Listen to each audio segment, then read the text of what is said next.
Welcome. My name is Sal Mercogliano. I'm an associate professor of history at Campbell University in North Carolina. I'm also an adjunct professor of maritime industry policy at the U.S. Merchant Marine Academy. I'm joined today by the CEO of GCaptain, Captain John Konrad himself. We are both former merchant mariners, and we're here today to talk about the events that are unfolding in the Suez Canal with the motor vessel Ever Given. And its current predicament astride the canal. So, John, I thought I'd kick it over to you first and talk about the situation. What has exactly happened, and what is going on right now regarding the vessel? Well, this vessel is longer than the canal is wide, is the basics. And for whatever reason, we don't have specifics yet, but we do have information on incidents from similar vessels. Since the ship went sideways in the canal and ran aground both on the bow and the stern, so it's sideways stuck in the canal. This is a major choke point. 52 vessels a day go through the Suez Canal, and not just vessels that are carrying critical equipment. In one of these containers could be respirators for COVID and other critical equipment. So this is a major bottleneck situation right now. Yeah, one of the things that I've been talking to a lot of people doing some research on this. I mean, we've had ships go aground in the canal before, nothing new. Back in 2017, OOCL had a vessel go aground. But in most cases, these vessels kind of just, rub up against the shore there. They're stuck periodically. They're pulled off. Really not a problem. But in this case, it's a 1,300 meter vessel or 1,300 foot vessel that's astride the canal, 400 meters long. I mean, the ship is massive. And it literally is in the southern end of the canal, as you mentioned, south of the Great Bitter Lake, where it's only the one lane going across at this time.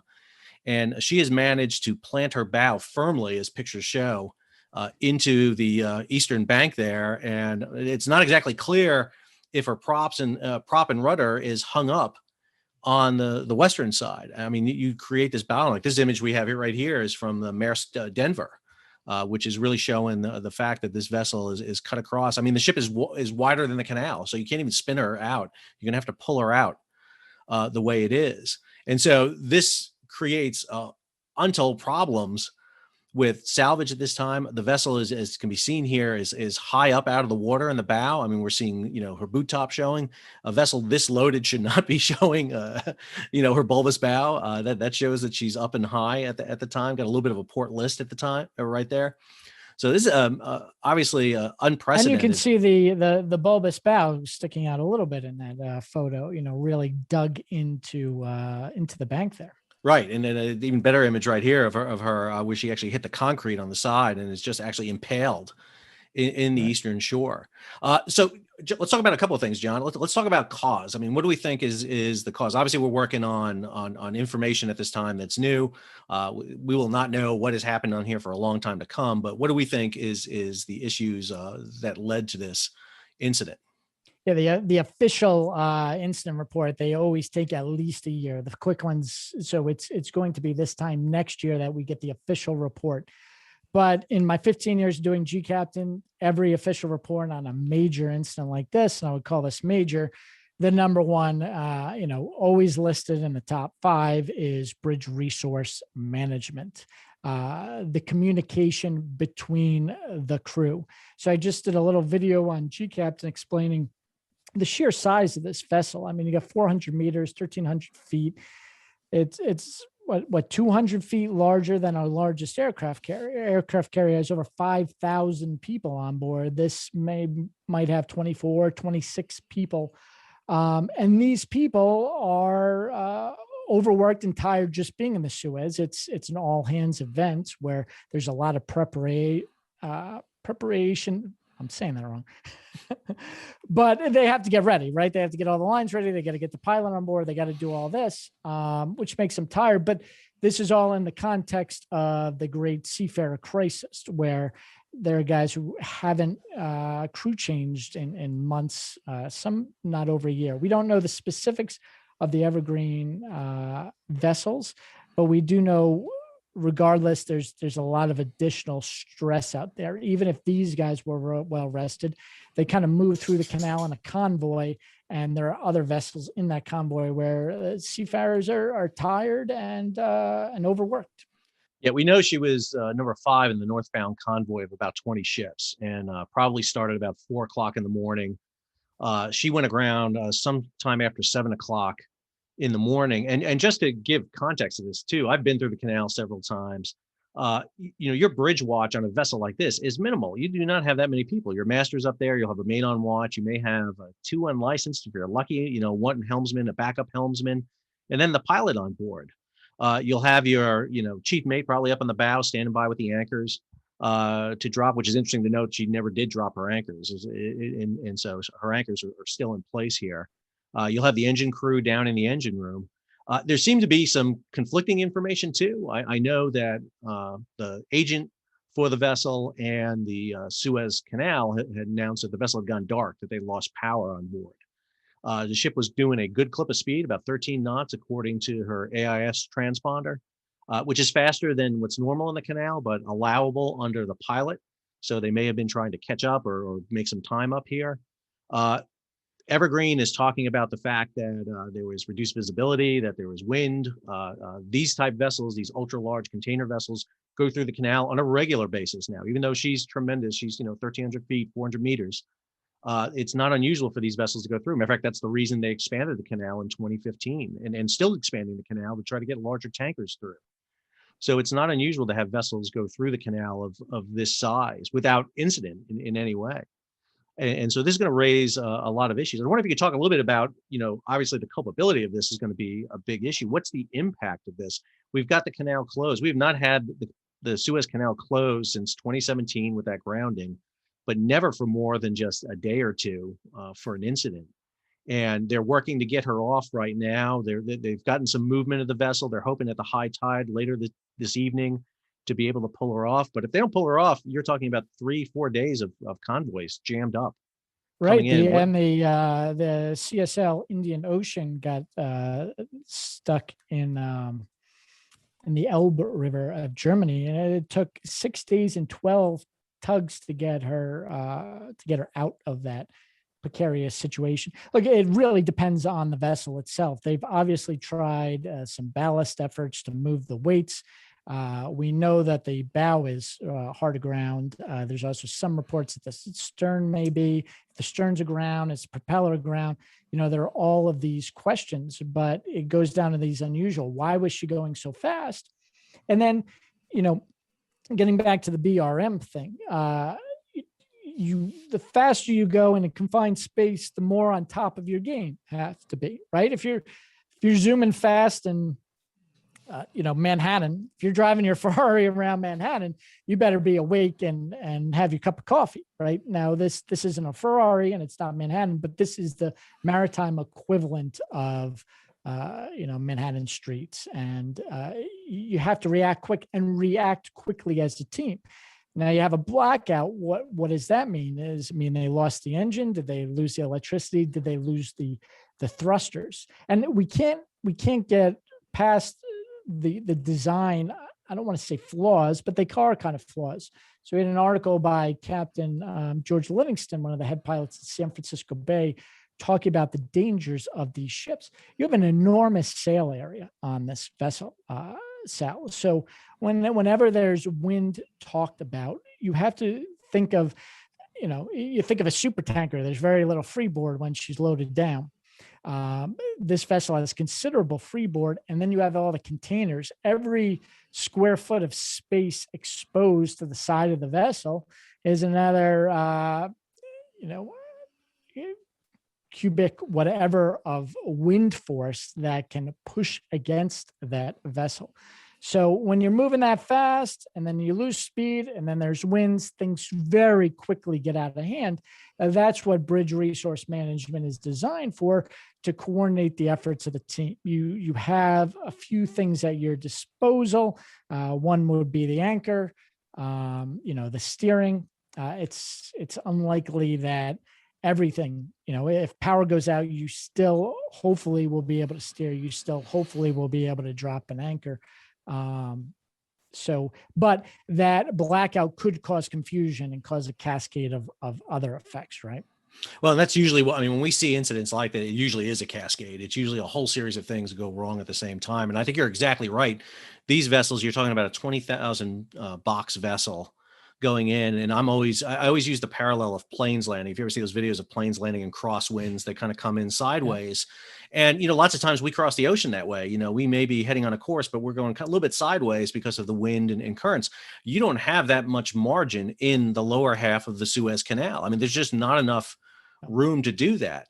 And if you don't have tugs available, and if you're going to high enough speed, bow thrusters don't work. Your thruster's not going to do anything at all. Not So at 13 knots. no, Absolutely not. and so I mean, you're really at the whim there. And I think one of the things I think we can see from this incident too, especially from this picture right here, which is taken from the bridge of the Maersk Denver, is two examples of what happened wrong, what happened right. I mean, Maersk Denver coming in behind the Evergreen vessel, was able to stop. And it's a no small feat to be able to stop a vessel in a straight canal without hitting the bank yourself and preventing this logjam. Right now, she's about a half mile downriver from the Evergreen vessel, but you see right here how close she was. So she obviously stopped fairly close at this time. And so this is a really and ships are required to do that whenever they come into confined space. Before they have to do what's called a crash astern test.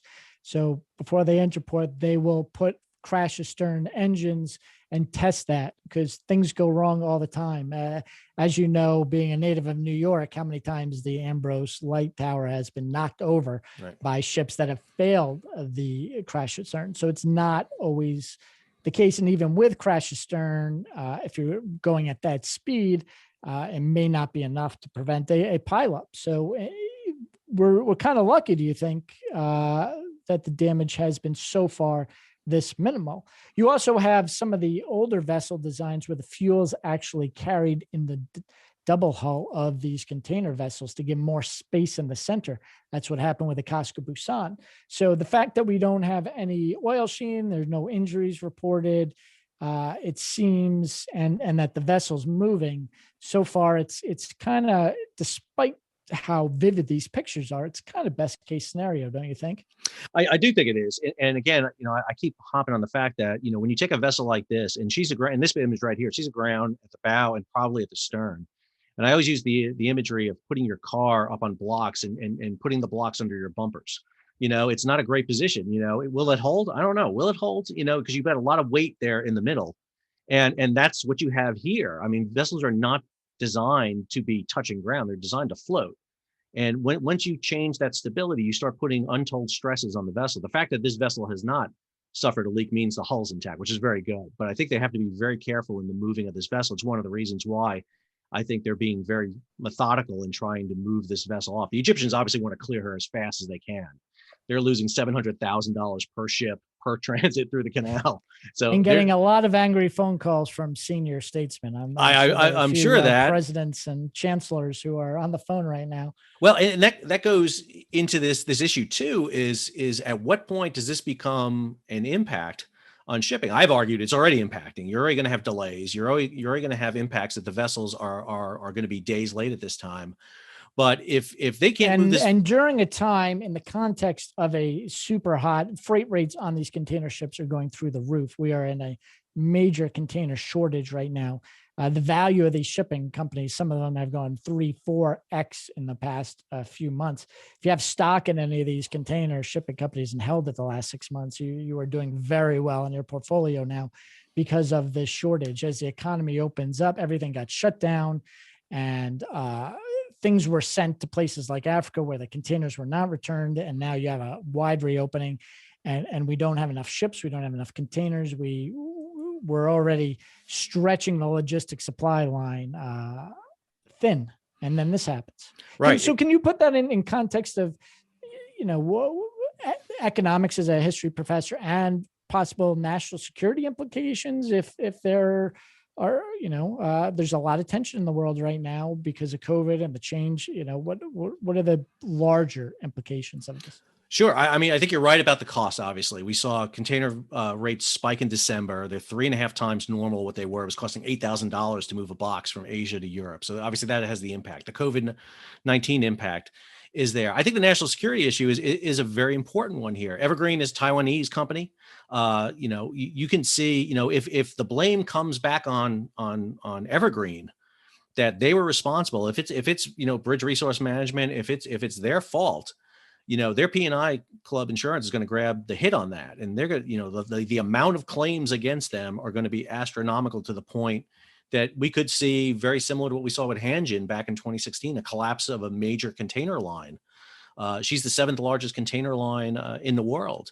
I think one of the things that this demonstrates in terms of national security is how vulnerable our maritime choke points are. This is the demonstration of a maritime choke point. You don't get more of a jugular vein between Asia and Europe than this right here. And this is an example of how precarious our supply lines is. I also think it goes to a larger issue with a nation like China, for example, who is so concerned about her supply lines. We know about China in the South China Sea. One of the things that China's been doing that people have, I think, misinterpreted is they want alternative routes. If this route is closed, they're not going to stop shipping. They'll start sending goods on. They'll route them around the Cape of Good Hope. They'll route them across the Pacific through the Drake Passage if they have to. It's one of the reasons we see China investing in Chile and Argentina. Don't they have a new port in the Red Sea with salvage equipment and to kind of they do. They have clear this area? Major port in Djibouti for that reason, to make sure that these choke points remain open. It's one of the reasons they're so interested in the Arctic, that they can route around this and not have to worry about maritime choke points at all. And again, I think this raises the issue. I think it demonstrates economy of scale in the way that we talk about all the time. These ultra large container vessels become big. If they can't pull her off here, they got to start getting fuel off of her. But I don't know how you get containers off this vessel. I don't know if there's a floating crane going to be big enough to start getting containers off this vessel. There's very few ports that can handle her shoreside, let alone a floating crane coming in to get her off. So, I mean, this obviously has implications, not the least of which is to go even a step further. We've seen numerous cyber attacks across the board against shipping firms here. If there's an indication of a cyber attack on a vessel that can take down the propulsion plant of a vessel, this is where you would do it. I mean, this is the area you would. There's no indication of that at all. But again, we can't rule it out. No, and again, this is an indication of it. A Taiwanese flag, Taiwan company, one of the largest shipping companies for Taiwan, right here, sailing from China to Rotterdam and Felixstowe in Hamburg. This is the ultimate case right here. And so, I think it should raise concerns, not just in the commercial industry, not just with normal everyday citizens. This is going to impact Europeans. Europeans can expect to see their gas prices go up. They can expect to see delays in goods coming in. Manufacturing may have to slow down, waiting for parts to come in from Asia. And at the same time, as you said, we still have that backlog of vessels and ships coming in. And so this has implications. I think the military has to look at this. I mean, if you lose the Suez Canal, what does that impact the ability of the military? U.S. swings aircraft carriers and vessels through the Suez Canal on a routine basis. Now you lose that. I also want to say, on top of that, if you've been to any Navy conference or talks, it's all about, the CNO repeatedly talks about autonomy and tracking and national domain awareness. And this AIS system is over 20 years old. Now, it's probably not directly related to this, but vessel traffic is nowhere near as sophisticated as air traffic control. When people read about it in the newspaper, they think that there's someone watching over this vessel. And loosely that is the case, but only in these large ports. We had the major oil spill in Mauritius recently, where the ship, days before it hit the island, it altered course to ram in the island, and no one was able to catch it. The electronics on these ships are at least a decade old technology. AIS, we think of as new, but it's been around for decades now. So, and Silicon Valley, so the military doesn't really invest in commercial lines. And Silicon Valley, you don't have, Elon Musk is not concerned, despite the fact all his car parts are critical. All of the parts for the factory to make the Teslas, and, Elon Musk owns rocket ships, right? Ships to recover these rockets.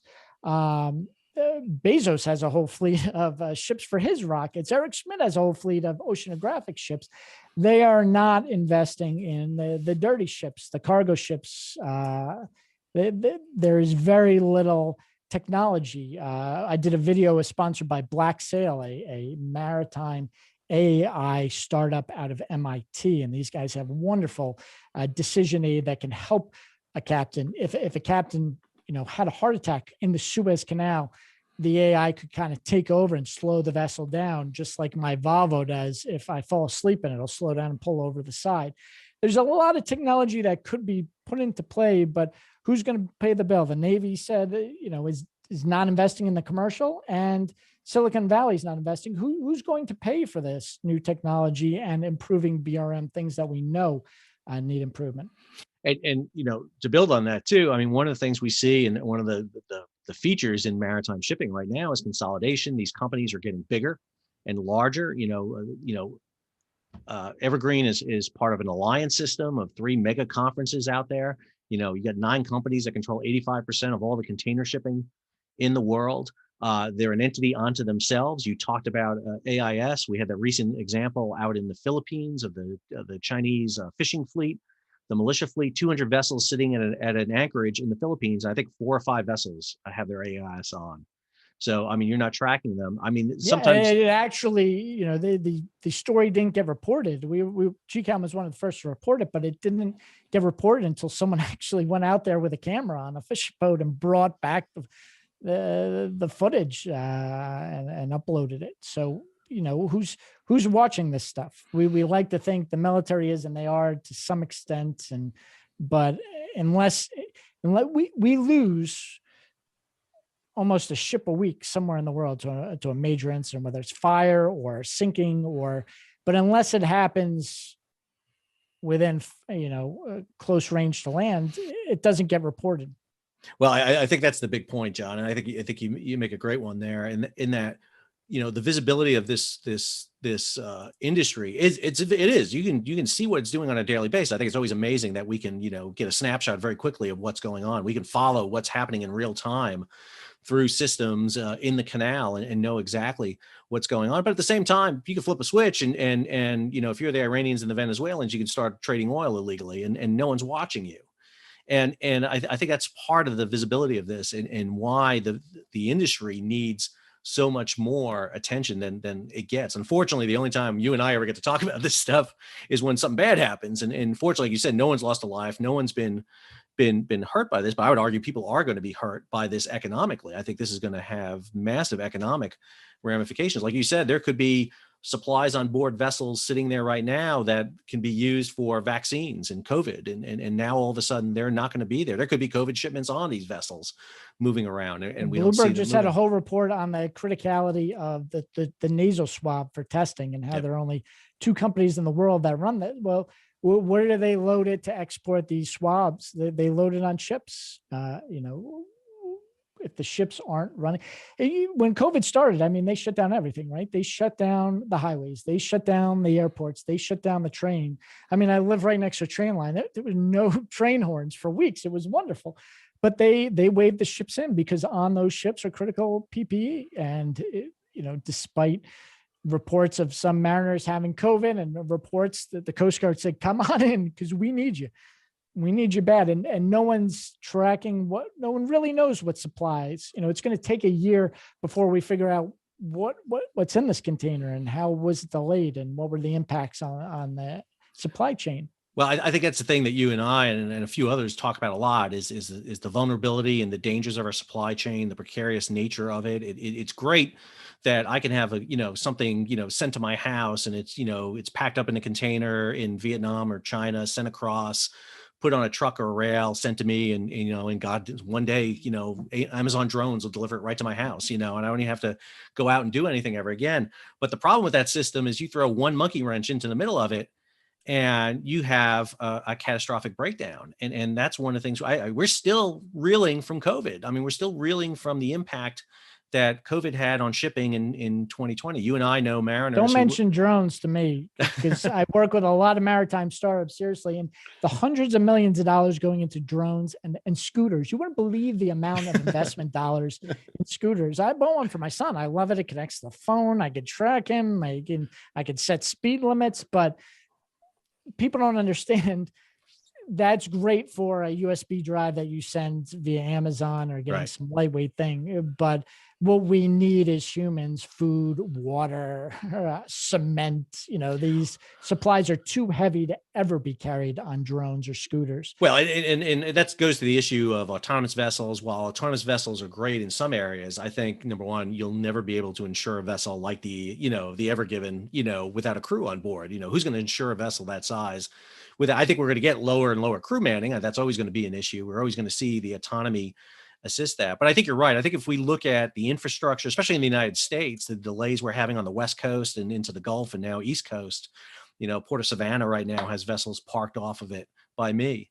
And, there are still a lot of ports that cannot in the U.S. that cannot handle a ship this size. No. And a lot of the ports that do handle this are handle them really slowly. Yep. Maersk famously said a few years ago, we are not going to send any of the mega ships into the U.S. because it would take too long to offload. Yep. It takes too long. It takes too long to get the cargo off the dock. It takes too long to get off the terminal. There's not enough truck drivers. We don't have the infrastructure and road and rail to move stuff. And again, this is the precarious nature we see. This is a graphic demonstration. The Evergreen vessel going across the channel. The Ever Given is a classic demonstration of how you block a supply chain. I mean, a physical block of the supply chain. But I think we have lots of other issues that are blocking our supply chain or slowing it down that need to be addressed. John, what do you think is going to be the end result here? What put on your prognosticator hat here. What do you think is going to be the end result here coming forward? Every day or even hour that this takes to resolve will increase the urgency exponentially. If it's there for another 6 hours, you're going to start having presidents and chancellors talk about it. If it's there for 6 days, there's going to be a world crisis and the UN's going to convene a committee. And then 3 weeks from now, everyone's going to forget about it. I wrote the book on the BP oil rig disaster, and that was front and center for 6 months. It was all you could see on the news. And we sold a lot of books the first year. And I think I've sold 24 copies this year. I mean, it's unfortunately out of sight, out of mind. Back when, ships were loaded downtown Manhattan, in San Francisco, but now these incidents happen a lot, and people forget about them because these ships are being loaded in Jersey and Oakland, and they're not in the downtown center, and they're out of mind, and people don't realize how important they are. I think that's a good point. They're out of sight, out of mind. We've basically farmed out to areas, Felixstowe, Dubai, Singapore. We don't see it, and when you don't see something, you don't realize what's going on, and you don't realize you need it until it's not there. When all of a sudden it happens and your power goes out, you realize all of a sudden, wow, I need things that I didn't have. That it's the toilet paper shortage of 2020. I'm running out of time here, as you are. I know you have to go, but can you talk about just very briefly I gave the Coast Guard Commandant a little bit of hell. I used the F word in Twitter a few weeks ago, saying, that they were giving vaccines to the poor workers, but what about the seafarers? Yeah. And to his credit, in the state of the Coast Guard address, he called out the U.S. Merchant Marine and said the importance, critical workers. But you also have MARAD. We had very active, say what you want about Trump, we had very active, very proactive Admiral Busby, and which came, Obama didn't fill that position for years now. We're how many months into the presidency, yep, and no one is filling the MARAD. So could you talk briefly about the importance of that chair and how the administration needs to get someone in that seat and coordinate the Coast Guard with the Merchant Marine and the Navy? And we're running out of time here, because if it doesn't happen in the first 100 days, it's gonna be postponed years, I think. I think the fact that we don't have a coherent national maritime strategy is a problem. I just think it is. The military loves to put out their version of naval strategies, but again, we don't have a coherent national maritime strategy. And again, are you a maritime power if you have the largest navy in the world, but the 21st largest merchant marine in the world? China has second in both, and China has demonstrated their ability to exert power in a way that we don't. And again, I think for most Americans, we don't care who delivers our socks and our T-shirts to us. I just care that I get it here. But I think in the fact that we have global commitments around the world, we have, forces in 150 countries, we have the largest GDP in the world. the fact to become reliant on we solely have the tech center in the world. Yep. We still have finance center. The largest registries, Liberia and Marshall Islands, have huge offices here. Panama's in North America. They're the largest financer of ships now is the hedge funds in New York. So a lot is aligning here. And we will never, I don't think we will ever be the number 2 merchant marine again. I could be wrong. I hope I'm wrong. But we can still, if we put a strong leader in these positions and coordinate, I think we can be global leaders and work towards a solution. Listen, they're talking about global warming is a huge thing right now. 70% of all CO2 emissions come from cities. 70% of emissions in cities is from trucks. A lot of that cargo can be moved on to not big ships like this, but small cargo ferries. And these are the things that a strong MARAD administrator could really push forward. Well, and not just strong MARAD, I think it's got to be more coordinated than that. Actually, you got to have road, rail, air. I mean, you got to have transportation, you got to have commerce. You have to have all those elements working together. It's Canada. But just they're announced, they're not going to go for years without an FAA director, right? That's not going to happen because that impacts people for years. That impacts people directly every day. They're getting on airplanes and traveling. It's very hard to create an inter maritime highway system on the east and west coast when it's so cheap and affordable to put a container on the back of a truck, pay a truck driver a very minimal wage, and haul it up a road where diesel fuel is, even though it's expensive, it's still cheaper than it is in places like Europe and other places. And port charges are so expensive to double handle cargo. These are the type of infrastructure we need to be talking about. And you're right. I think, one of the things that the Biden administration— I love it.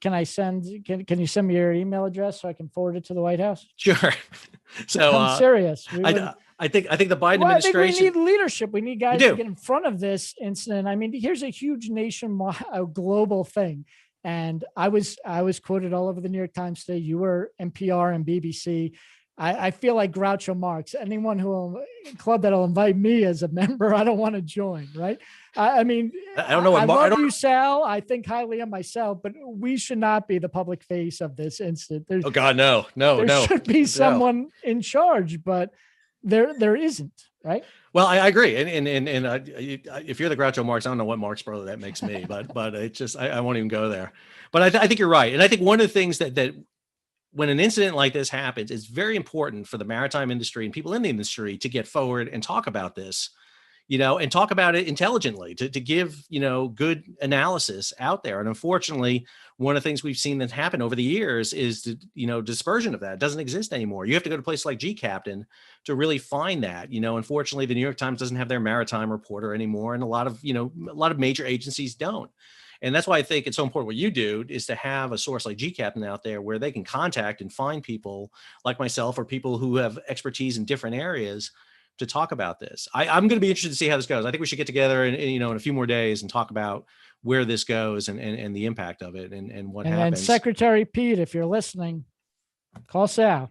Or John. Let's get a DOT. You can call him too and everything. Well, John, I appreciate you taking some time and meeting with us and everything and talking about it. As always, I go to GCaptain for all my maritime source. I hope everybody does too. And so we'll be following the situation in the Suez Canal, what's happening. And unfortunately, there'll be another incident, unfortunately soon enough for us to kind of get together and talk about it. So until next time, John, it was good talking to you. Thank you for inviting me, Sal. It was an honor to be invited on your podcast. I'm a big fan.